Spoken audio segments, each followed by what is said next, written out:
NDA కూటమి ప్రభుత్వం ఏడాది పరిపాలనపై శ్వేతపత్రం విడుదల చేయాలని సిపిఐ రాష్ట్ర కార్యదర్శి వర్గ సభ్యులు జంగాల అజయ్ కుమార్ డిమాండ్ చేశారు.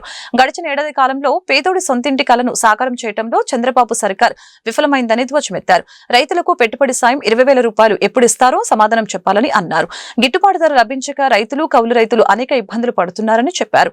అలాగే గుంటూరు కొత్తపేట సిపిఐ జిల్లా కార్యాలయంలో ఏర్పాటు చేసిన మీడియా సమావేశంలో జంగాల అజయ్ కుమార్ మాట్లాడారు. ఎన్నికల హామీలను కూటమి ప్రభుత్వం తక్షణమే అమలు చేయాలని అన్నారు. లేని పక్షంలో ప్రజా ఉద్యమానికి శ్రీకారం చుడతామని హెచ్చరించారు. కార్యక్రమంలో సిపిఐ నేతలు కోట మాల్యాద్రి, మేడ హనుమంతరావు, పచ్చల శివాజీ, ఆకటి అరుణ్ కుమార్, ఏఐవైఎఫ్ జిల్లా అధ్యక్షులు జంగాల చైతన్య పాల్గొన్నారు. రేపు 12వ తేదీ నాటికి చంద్రబాబు గారు ముఖ్యమంత్రి సంవత్సరం నిండుతున్నటువంటి సందర్భంగా ఆ యొక్క సంబరాల్ని అంబరాన్ని అంపే పద్ధతుల్లో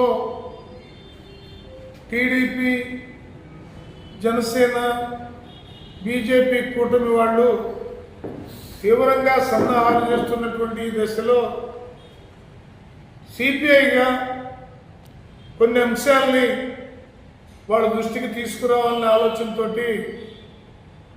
ఈ రోజున మా స్పందనని తెలియజేస్తూ ఉన్నాం.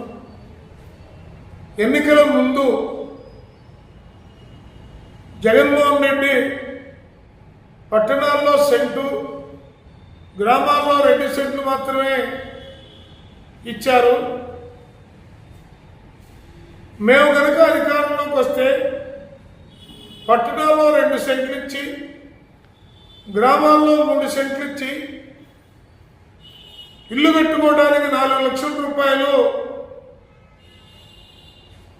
ఆర్థిక సహాయం చేస్తామని చంద్రబాబు నాయుడు గారు ప్రతి బహిరంగ సభలోనూ తెలియజేయడం అనేది జరిగింది. ఈ వాగ్దానం ఎక్కడ మొదలుపెట్టడానికి కావాల్సినటువంటి ప్రయత్నం చేశారో ఈ సంవత్సర పాలన సందర్భంగా జరిగేటటువంటి సభల్లో ఎన్డీఏ ప్రభుత్వం చెప్పాలని డిమాండ్ చేస్తూ ఉన్నాం.